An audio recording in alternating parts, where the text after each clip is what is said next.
ఈనాడు group సంస్థల వ్యవస్థాపకుడు రామోజీరావు చాలా మందికి స్ఫూర్తి ప్రదాత అని విశాఖ ఎంపీ ముతుకుపల్లి భరత్ అన్నారు. ఈనాడు సంస్థల పూర్వ ఉద్యోగులు నిర్వహించిన రామోజీరావు సంస్కరణ సభలో ముఖ్య అతిథిగా పాల్గొన్న భరత్ ఆయన సమాజానికి అందించిన సేవలను ప్రస్తుతించారు.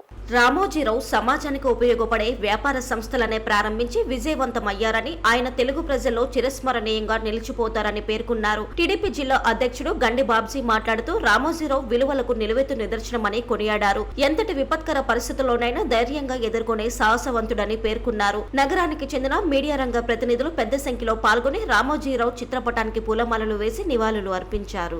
రామోజీరావు గారి మెమరీలో ఇక్కడ ఉత్తరాంధ్ర ఈనాడు గ్రూప్ పూర్వ ఉద్యోగులందరూ సంస్కరణ సభలో మమ్మల్ని ఆహ్వానించడం జరిగింది. అలాంటి ఒక గొప్ప ఇండివిజువల్ని, నాయకుడిని గుర్తు చేసుకుని ఆయనతో ఉన్న అనుబంధాలు ఏదైతే మెమరీస్ ఉన్నాయో షేర్ చేయడం అనేది చాలా ఆనందంగా అనిపించింది.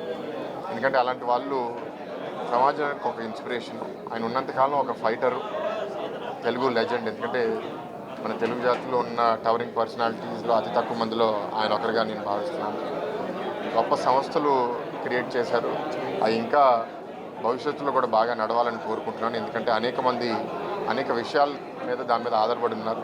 కాంగ్రెస్ గవర్నమెంట్లో ఉంటే ఆ రోజు రామోజీరావు గారు స్పీకర్ దగ్గరకు కూడా వెళ్ళడానికి నిరాకరించి హైకోర్టు తెచ్చుకున్నారు.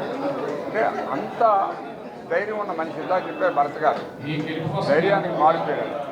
ఆ ధైర్యం ముందు చూపు ఉన్నది కాబట్టి ఈరోజు రామోజీరావు గారి పేరు, వారి సంస్థ యొక్క పేరు జనజనాభివృద్ధి కొన్ని వేల మందికి ఉపాధి కల్పిస్తున్నారంటే హ్యాట్స్ ఆఫ్.